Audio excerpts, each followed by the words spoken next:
నమస్కారం ఆయుష్మాన్ భవ కార్యక్రమానికి స్వాగతం। ఈ రోజు ఆయుష్మాన్ భవ కార్యక్రమంలో రక్తహీనత అసలు ఎందుకు వస్తుంది, ఎవరిలో వస్తుంది, కారణాలు, లక్షణాలు అండ్ హోమియోపతిలో ట్రీట్మెంట్ వీటి గురించి మనకు ఎక్స్ప్లెయిన్ చేయడానికి మనతో పాటు స్టూడియోలో సిద్ధంగా ఉన్నారు ప్రముఖ హోమియోపతి వైద్యులు ఎండి హోమియోపతి డాక్టర్ ఏ ప్రియాంక గారు। వారిని మరిన్ని విషయాలు తెలుసుకుందాం। అదే విధంగా డాక్టర్ గారితో మీరు మాట్లాడాలి అనుకుంటే స్క్రీన్ మీద స్క్రోల్ అవుతున్న నెంబర్కి కాల్ చేసి మాట్లాడగలరు। డాక్టర్ గారు నమస్కారం అండి। నమస్తే మేడం। ఆయుష్మాన్ భవ కార్యక్రమానికి స్వాగతం। ఈరోజు టాపిక్ వచ్చేసి రక్తహీనత। అసలు రక్తహీనత అంటే ఒంట్లో ఉండాల్సిన అంటే శరీరంలో ఉండాల్సిన రక్తము తగిన మోతాదులో లేకపోవడాన్ని రక్తహీనత అని అంటారు। అసలు ఈ కండిషన్ అనేది ఎందుకు వస్తుంది? ఫస్ట్ ఇది ఎందుకు వస్తుందంటే మీరు కాజెస్ అడిగేశారు ఫస్ట్, ముందు నేను డెఫినేషన్ చెప్తాను। ఓకే, అంటే రక్తహీనత అంటే ఏంటి? సో మన బ్లడ్ లో ఆర్బీసీ కౌంట్ అంటే రక్త కణాలు తక్కువైనప్పుడు, హెమోగ్లోబిన్ అన్న ప్రోటీన్ తక్కువైనప్పుడు దాన్ని అనేమియా అంటాం। సో రక్తంలో ఇవి రెండు చూసుకోవాలి మనం, హెమోగ్లోబిన్ ప్రోటీన్ ఉంటుంది, ఆర్బీసీ కౌంట్, ఇవి రెండు తక్కువ ఉంటేనే అప్పుడు మనం రక్తహీనత అంటే అనేమియా అని అంటాం। ఓకే, ఎర్ర రక్త కణాల సంఖ్య తక్కువగా ఉన్నప్పుడు, హెమోగ్లోబిన్ తక్కువగా ఉన్నప్పుడు, ఇవి రెండు కండిషన్స్ తక్కువ ఉంటే దాన్ని మనం అనేమియా రక్తహీనత అంటాం। మరి హిమోగ్లోబిన్ తక్కువగా ఉండడం అనేది ఏ కండిషన్ లో చూస్తూ ఉంటాం? కండిషన్స్ అంటే మనము ఇప్పుడు కంటిన్యూస్ గా బ్లడ్ లాస్ అవుతేనే కదా రక్తహీనత వచ్చేది। సో ఫస్ట్ మనం దాంట్లో లేడీస్ ప్రాబ్లమ్స్ ఉంటాయి, దాని తర్వాత స్టమక్ లో అల్సర్స్ ఫామ్ అయినా కూడా ఉంటాయి, బ్లడ్ క్యాన్సర్ ఉన్నా వస్తుంది, బోన్ క్యాన్సర్ ఉన్నా వస్తుంది। ఈ కండిషన్స్ లో ఎక్కువగా మనం అనేమియా అన్నది చూస్తాం।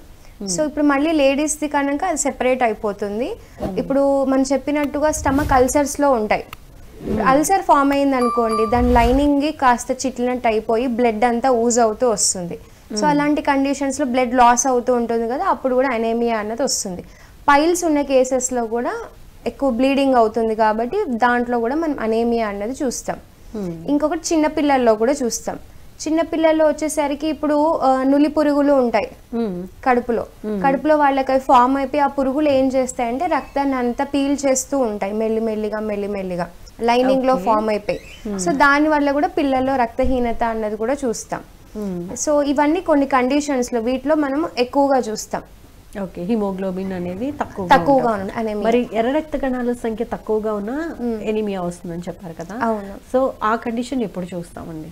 ఇప్పుడు మోస్ట్లీ ఫీవర్స్ వచ్చినప్పుడు, ఇప్పుడు మనకి ఇది ఉంది కదా డెంగ్యూ ఫీవర్ వచ్చినా కూడా ఈ కండిషన్స్ లో ఏమవుతాయి, డబ్ల్యూబీసీస్ కౌంట్ పడిపోతుంది, ఆర్బీసీ కూడా ఇందులో పడిపోతుంది।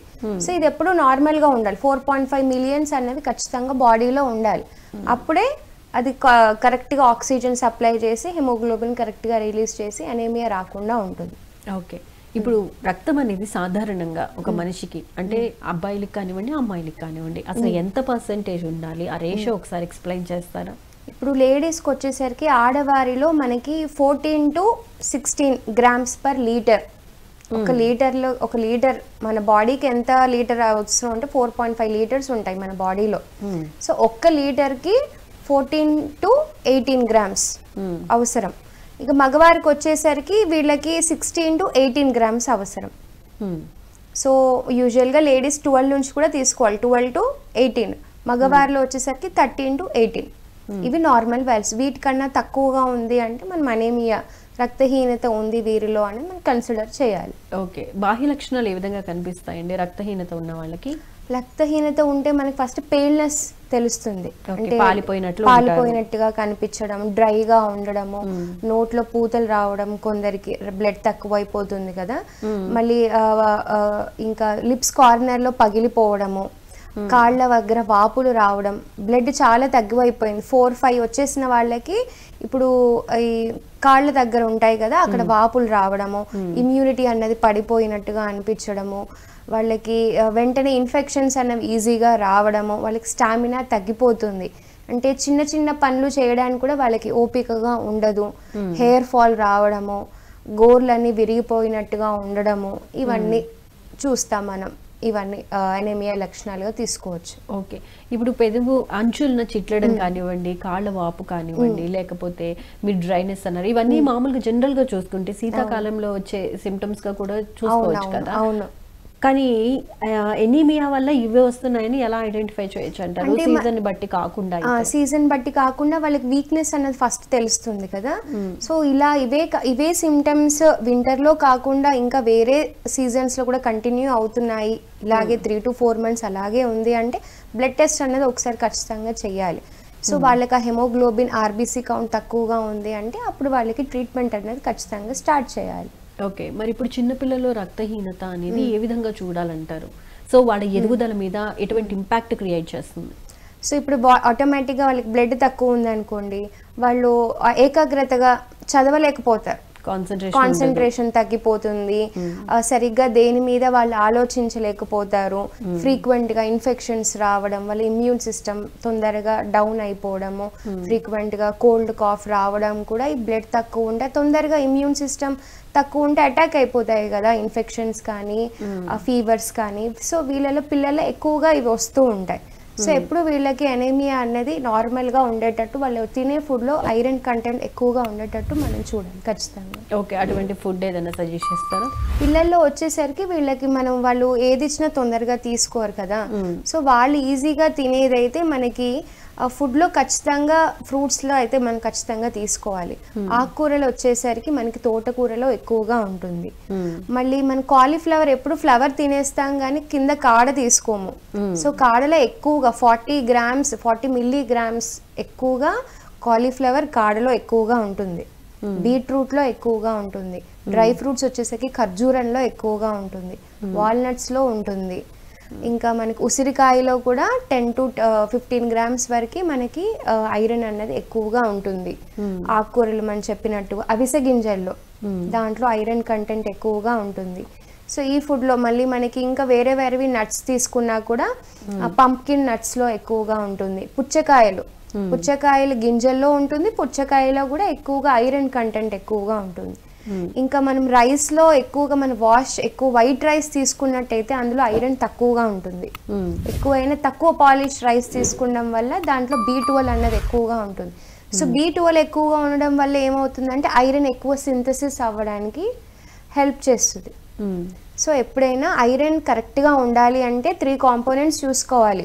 హిమోగ్లోబిన్తో పాటు విటమిన్ B12 ఉంటుంది, మనకి C విటమిన్ చూసుకోవాలి, ప్లస్ ఫోలిక్ యాసిడ్. ఇవి 3 బాడీలో కరెక్ట్గా ఉంటేనే ఐరన్ ప్రొడక్షన్ కరెక్ట్గా ఉంటుంది. ఓకే, ఇవి సప్లిమెంట్స్ ద్వారా తీసుకుంటే ఎలా ఉంటుంది అంటారు? సప్లిమెంట్స్ తీసుకుంటారు, ఎందుకంటే ఈ ఫుడ్లో చాలా మంది తీసుకుని వాళ్ళు ఏం చేస్తారంటే డైలీ టాబ్లెట్ వేసుకోవడం అని ఉంటుంది. ఇది తరచుగా ఎక్కువగా తీసుకోవడం వల్ల మెల్లిమెల్లిగా వాటికి కాంప్లికేషన్స్ వస్తాయి. ఎప్పుడైనా మనం తీసుకునే ఆహారం కరెక్ట్గా బ్యాలెన్స్డ్గా తీసుకుంటే టాబ్లెట్స్ దాకా వెళ్లకుండా ఉంటుంది. ఓకే, మీరు సజెస్ట్ చేసినవి ఏవైతే ఉన్నాయి తోటకూర అని, అవిసె గింజలు, పుచ్చకాయలు, నట్స్ ఇవన్నిట్లో ఎక్కువ ఐరన్ ఉంటుంది. బీట్రూట్లో, క్యారెట్లో ఇవి ఎక్కువగా ఉంటాయి. ఓకే, మరి పెద్దవారిలో రక్తహీనత రావడానికి ప్రధాన కారణాలు ఏంటండి? ఇప్పుడు పెద్దవారిలో వచ్చేసరికి వాళ్ళు ఒక ఏజ్ వచ్చాక వాళ్ళ బాడీలో ఏదైనా తక్కువ అయిపోతూ ఉంటుంది. అంటే వాళ్ళు అంతకుముందు ఉన్న ఎనర్జీ కొన్ని ఏజ్ వచ్చాక తగ్గిపోతూ ఉంటుంది. వాళ్ళ ఫుడ్ తీసుకునే డైజెషన్లో కానీ ఇదంతా తగ్గుతూ వస్తుంది. సో వీళ్ళలో కూడా ఎక్కువగా చూస్తాం. వీళ్ళు తరచుగా ఏం చేస్తారు అంటే యాంటాసిడ్స్, కడుపులో నొప్పికి కానీ ఈ పెయిన్ కిల్లర్స్ వేసుకోవడం వల్ల, యాంటీబయాటిక్స్ వేసుకోవడం వల్ల కూడా ఈ మన పొట్టలో ఉండే జీర్ణశక్తి ఏం చేస్తుంది, దాంట్లోనే కదా B12 ఇవన్నీ అబ్జార్ప్షన్ అవ్వాలి, అవి అసిమిలేషన్ అనేవి సరిగ్గా జరగవు వీరిలో. సో ఐరన్ కూడా ప్రొడక్షన్ అనేది తక్కువ అయిపోతుంది. సో వీరిలో కూడా ఎక్కువగా ఐరన్ ఉన్న ఫుడ్ తీసుకుంటే ఇవి బ్యాలెన్స్ చేయడానికి ఉంటుంది. ఓకే, ఈ రక్తహీనత అన్నది ఆడవారిలోను మగవారిలోను సేమ్ గా ఉంటుందా, లేకపోతే ఎటువంటి లక్షణాలను కనబరుస్తూ ఉంటుంది ఆడవారిలో అదే విధంగా మగవారిలో? ఇప్పుడు ఆడవారిలో వచ్చేసరికి చాలా ఉన్నాయి. సో వాళ్ళకి ఇప్పుడు పీరియడ్స్ టైంలో ఎవ్రీ మంత్ దాని వల్ల కూడా వీళ్ళకి ఎక్కువగా బ్లడ్ లాస్ అనేది జరుగుతుంది. ప్రెగ్నెన్సీ టైంలో ఎక్కువగా మేజర్గా చూసుకోవాలి. సో వీళ్ళకి కరెక్ట్ బ్లడ్ కరెక్ట్గా ఉంటేనే బేబీ గ్రోత్ కూడా కరెక్ట్గా ఉంటుంది. వీళ్ళకి ఏదైనా అందుకే మనము ఇప్పుడు 3rd month నుంచి వాళ్ళకి 9th month వరకు ఖచ్చితంగా ఐరన్ టాబ్లెట్, ఫోలిక్ యాసిడ్ అనేది ఖచ్చితంగా పెడతారు. ఎందుకు అంటే వాళ్ళు ఫుడ్ సరిగ్గా తీసుకోకపోయినా ఇది సప్లిమెంట్గా వాళ్ళకి హెల్ప్ చేస్తుంది అని. సో ఇది తక్కువ అయింది అనుకోండి, హెమోగ్లోబిన్ తక్కువ అవడం వల్ల వాళ్ళకి బేబీ లోపల గ్రోత్ అనేది సరిగ్గా ఫామ్ అవ్వదు. అప్పుడు నెలలో నిండక ముందే తొందరగా డెలివరీ అవ్వడము, ప్రీ టర్మ్ బర్త్ అంటాం, లో బర్త్ వెయిట్ అంటే బేబీ వెయిట్ సరిగ్గా ఉండకపో 2.5 మినిమం వెయిట్ బేబీది. సో హెమోగ్లోబిన్ తక్కువగా ఉన్నా కూడా వెయిట్ తక్కువగా పుట్టే అవకాశం ఉంటుంది. సో వెయిట్ తక్కువ పుట్టడం వల్ల వాళ్ళకి వాళ్ళ మైల్ స్టోన్స్ డిలే అవ్వడము, వాళ్ళ డెవలప్మెంటల్లో చేంజెస్ రావడము, మెల్లిమెల్లిగా చిన్నపిల్లల్లో ఇంకా మళ్ళీ కాన్సన్ట్రేషన్ డిఫికల్టీస్ చూడడము, ఇవన్నీ చూస్తాం మనం. ఓకే అండి, కాలర్ ఉన్నారు, కాలర్తో మాట్లాడదాం. హలో హలో, నమస్తే అండి, మీ పేరు, ఎక్కడి నుంచి మాట్లాడుతున్నారు? మేడం గారు, మాది కన్మేర్ జిల్లా జమ్మిగండ మండలం. మీ పేరు చెప్పండి. పేరు మా భార్య, నా పేరు రాజేశ్వర, మా భార్య తిరుపతమ్మని. ఓకే, తిరుపతమ్మ గారికి ప్రాబ్లం ఏంటి? అల్సర్ ఎక్కువ అవుతుంది, ఎక్కువ శాతం ఏంటండి? ఇంకొకసారి చెప్పండి. నంజులు ఎక్కువ ఊమొస్తుంది. ఇంకొకసారి ప్రాబ్లం ఏంటో క్లియర్ గా ఎక్స్ప్లెయిన్ చేయండి. నంజు వస్తుంది ఛార్జింగ్ వస్తుంది. ఆవిడ ఉన్నారండి పక్కన? ఉన్నానండి. చెప్పండి మీ ప్రాబ్లం ఏంటో క్లియర్ గా డాక్టర్ గారికి. నంజు బాగా వస్తుంది. దగ్గు వస్తుందా అమ్మ? దగ్గు వస్తుందా? ఓన్లీ నంజు? దగ్గు రావట్లేదు మేడం. ఎన్ని రోజుల నుంచి ఉంది దగ్గు? చాలా రోజులే, మందులు వాడినా కూడా తగ్గుతలేదు అల్సర్. టెస్ట్లు అన్ని చేపించారా? టెస్టులు చేపిస్తా, పోయినప్పుడల్లా టెస్టులు చేస్తాను. ఏం వచ్చింది మరి టెస్ట్లు చేపిస్తే? అల్సర్ అని అంటాను. కడుపులో అల్సర్ ఫామ్ అయింది అన్నారా? మరి కడుపులో అల్సర్ ఫామ్ ఇప్పుడు నంజు, మరి దగ్గు కూడా ఉంది, అల్సర్ కూడా ఉందా? నంజు చెప్పండి. కడుపు అనలే మేడం, నంజు వస్తుంది ఇట్లా ఎప్పటికి అని అంటే అల్సర్ గోళీలు అవి ఒకసారి డోసు తక్కువ రాస్తారు, ఒకసారి డోసు ఎక్కువ రాస్తారు. ఓకే, మీరు తీసుకునే ఆహారంలో మార్పులు చేశారా మరి? చేయలేదు మేడం, పులుపు బాగా తగ్గించినాం మేడం. పులుపు తగ్గించారు, దానికి కరెక్ట్ గా ఉండే మీకు తీసుకునే ఆహారంలో ఆకుకూరలు ఉండేటట్టు చూడండి, డ్రై ఫ్రూట్స్ ఉండేటట్టు చూడండి, ఫ్రూట్స్ ఉండేటట్టు చూడండి. మీరు ఎప్పుడైనా డైట్ కరెక్ట్ ఫ్రూట్స్ కూడా ఆపిల్ తిన్నా ఇట్లా అది అల్సర్ ఫామ్ అయింది కదా, నంజు వస్తుంది మేడం, గంట తర్వాత నంజు వచ్చుడే. అది అల్సర్ ఫామ్ అయింది కదా, ఆ పులుపు తీసుకునేసరికి మీకు ఆ నంజులాగా వస్తుంది. సిట్రస్ ఫ్రూట్స్ కాకుండా మీరు వేరే ఫ్రూట్స్ తీసుకునేటట్టు చూడండి. పపాయ తీసుకోండి, జామకాయ తీసుకోండి. వీటి వల్ల మీకు నంజు అన్నది రాదు. నానబెట్టిన బాదాం గానీ డ్రై ఫ్రూట్స్ ఇట్లా ఓసారి మేడం ఇట్లా షాప్ కింద అవస్థ అవుతుంది, గుండె టక కొట్టుకున్నట్టు అవుతుంది, కొంచెం తగ్గచ్చినట్టు అయి నంజు ఓడిపోయినాక కొంచెం తగ్గుతుంది. అదే మీకు ఒకసారి టెస్ట్లు కూడా మీరు ఒకసారి చెక్ చేయించండి. వీలైతే మీరు మన క్లినిక్ వచ్చేటట్టు చూడండి. ఆర్టీసీ క్రాస్ రోడ్స్ దగ్గర మనకి శ్రీవీణ హోమియో క్లినిక్ అని ఉంటుంది. ఒకసారి మీరు వచ్చినట్టయితే మీ కేసు ఏంటి అని చూసి మీకు ఎందుకు ఇలా అవుతుంది దాని ప్రకారం ట్రీట్మెంట్ తీసుకున్నట్టయితే ఇది ఊరికే రిపీట్ అవ్వకుండా ఉంటుంది.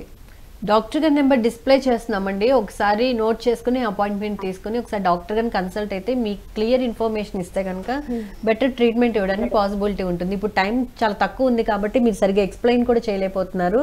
సో ఒకసారి అయితే ట్రై చేయండి. థ్యాంక్ యూ సో మచ్ అండి కాల్ చేసినందుకు. థ్యాంక్ యూ డాక్టర్ గారు. నెక్స్ట్ కాలర్ ఉన్నారు, కాలర్ని తీసుకుందాం. హలో హలో హలో, లైన్లో ఉన్నారు, మాట్లాడండి. Hello hello madam. నమస్తే అండి, మీ పేరు? Hello madam. వినిపిస్తోందండి, చెప్పండి. హలో వినిపిస్తోంది, చెప్పండి. మీరు టీవీ చూస్తూ మాట్లాడుతున్నారు. నమస్తే నమస్తే, మీ టీవీ వాల్యూమ్ మ్యూట్ లో పెట్టి నాతో ఫోన్ లో మాట్లాడండి. మీతో మాట్లాడుతున్నా, ఫోన్ లోనే మాట్లాడుతున్నా. అవునండి, టీవీ చూస్తూ మాట్లాడడం వల్ల నా వాయిస్ మీకు క్లియర్ గా లేదని అర్థమైంది. సరే చెప్పండి, ప్రాబ్లం ఏంటో డాక్టర్ గారికి. నోట్లే మాది ఈ అంగిలికి ఏం తిన్నా గానీ అంగిలి తోలుస్తుంది మేడం. ఓకే, కోర్ వస్తుంది. తోలుస్తుంది, ఏం తినని ఏది తిన్నా. ఎప్పటి నుంచి అండి ఈ సమస్య మీకు? 2-3 నెలలు అవుతుంది. ఓకే, ఏమన్నా మెడిసిన్ వాడారా? ఏం వాడలే.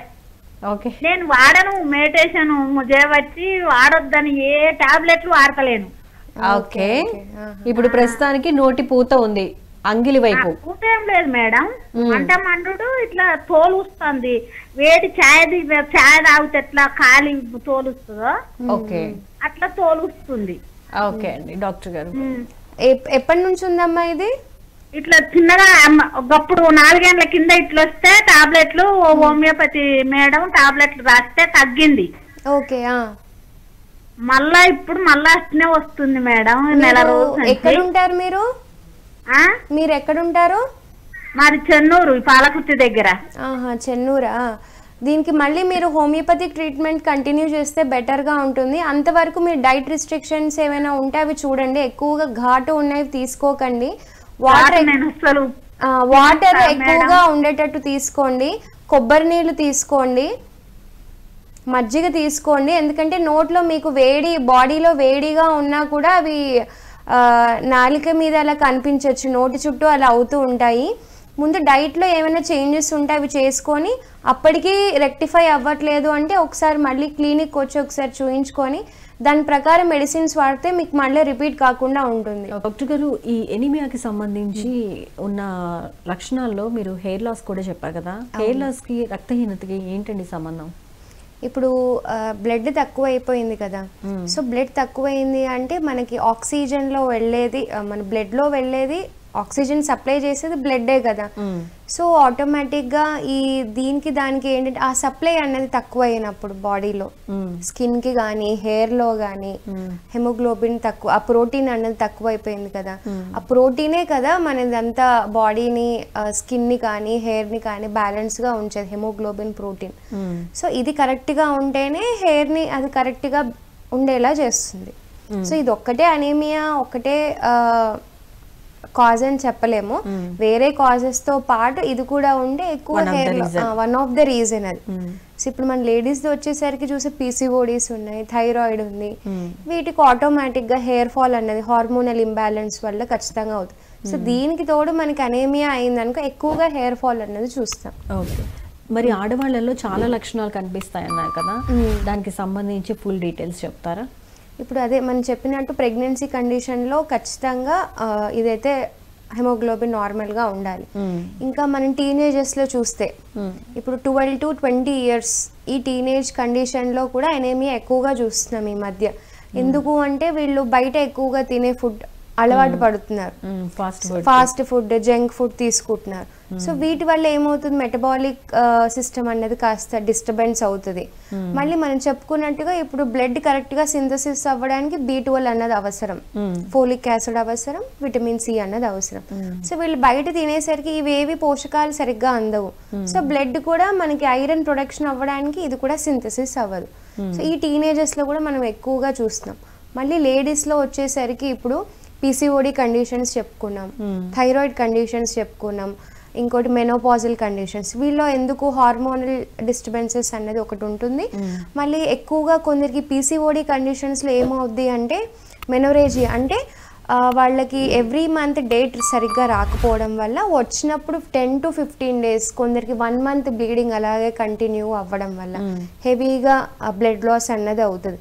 వీళ్ళలో ఎక్కువగా ఎనీమియా అనేది ఖచ్చితంగా చూస్తాం. సో ముందు వీళ్ళ కాజ్ ఏముంది, పీసీఓడి ఉంది.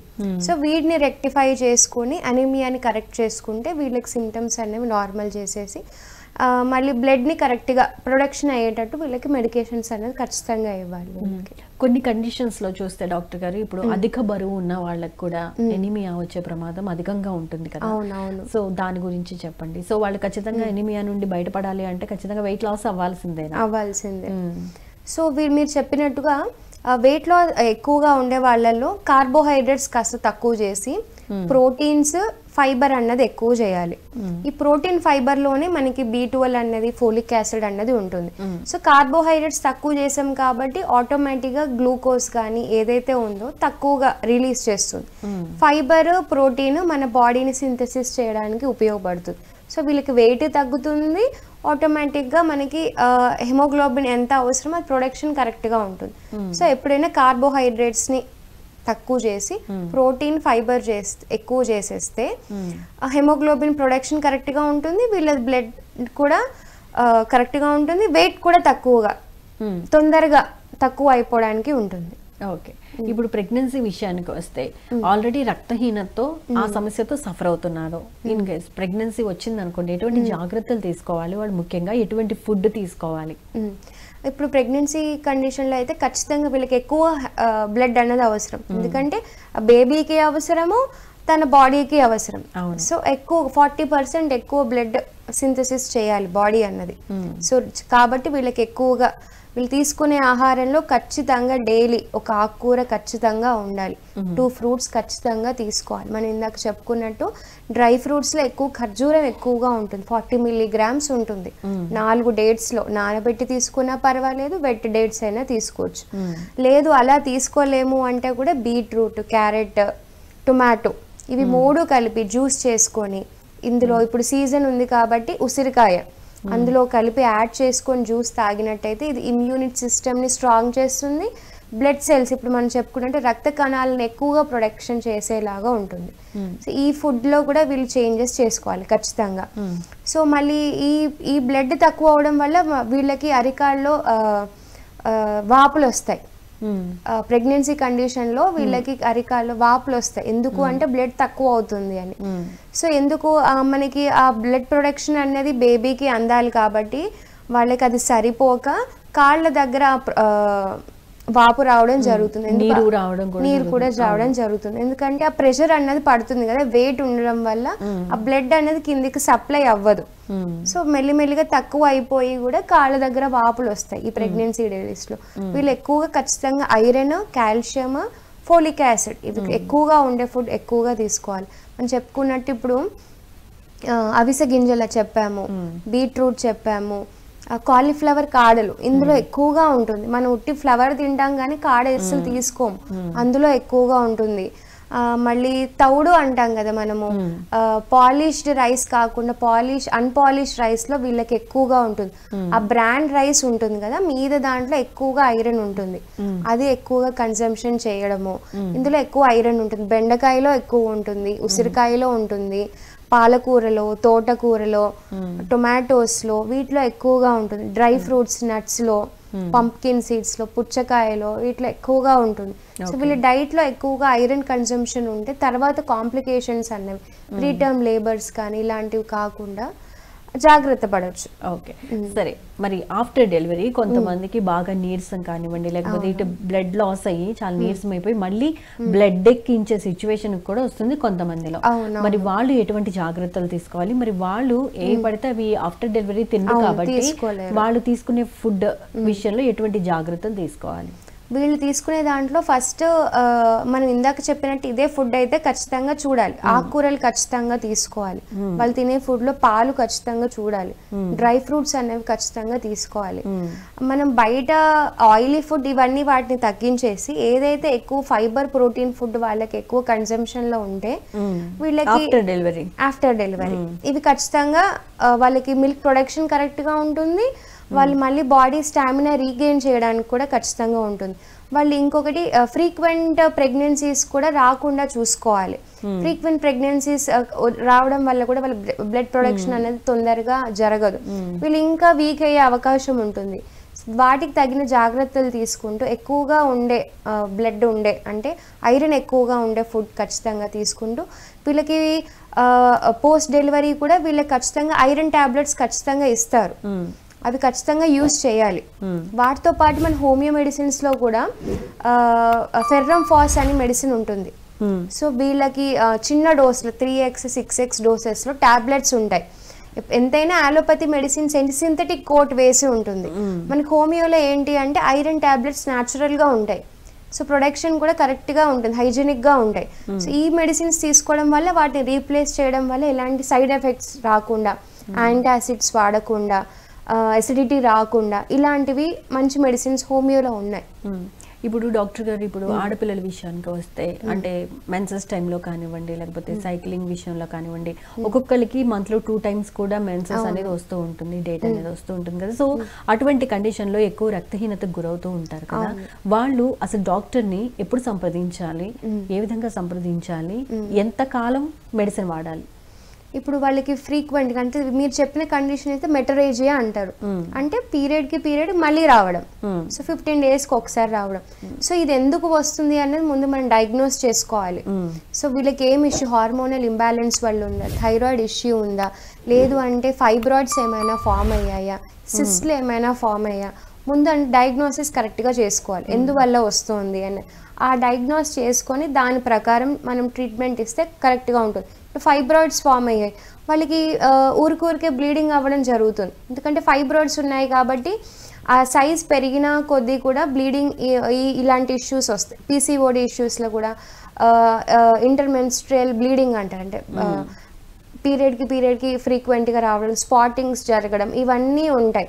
సో వీళ్ళకి మనం డయాగ్నోసిస్ కరెక్ట్గా చేసి దాని ప్రకారం ఎందువల్ల వస్తుంది, హార్మోనల్ ఇంబ్యాలెన్స్ వస్తుందా, ఫైబ్రాయిడ్స్ వల్ల వస్తుంది, ఆ కాజ్ చూసి కరెక్ట్గా ట్రీట్మెంట్ ఇస్తే ఈ ఫ్రీక్వెన్సీని రాకుండా చేయాలి. వీళ్ళకి ట్రీట్మెంట్ ఖచ్చితంగా 6 to 8 months మినిమం రెగ్యులరైజ్ అవ్వడానికి చాలా టైం పడుతుంది. దాని ప్రకారం వాళ్ళు డైట్ చేయాలి, ఎక్సర్సైజ్ చేయాలి, మెడికేషన్స్ చేంజ్ చేస్తేనే కరెక్ట్ ట్రీట్మెంట్ అనేది ఉంటుంది. ఓకే డాక్టర్ గారు, ఈ రక్తహీనతకి సంబంధించి టైప్స్, స్టేజెస్ గురించి ఎక్స్ప్లెయిన్ చేస్తారా? ఇప్పుడు స్టేజెస్ వచ్చేసరికి 3 stages తీసుకోవాలి మనము. మైల్డ్ ఉంటుంది, మోడరేట్ ఉంటుంది, సివియర్ ఉంటుంది. సో మైల్డ్ అంటే ఇప్పుడు మనం చెప్పుకునే హెమోగ్లోబిన్ ఎంత ఉంది, 12 to 16 ఉండాలి అని చెప్పుకున్నాం.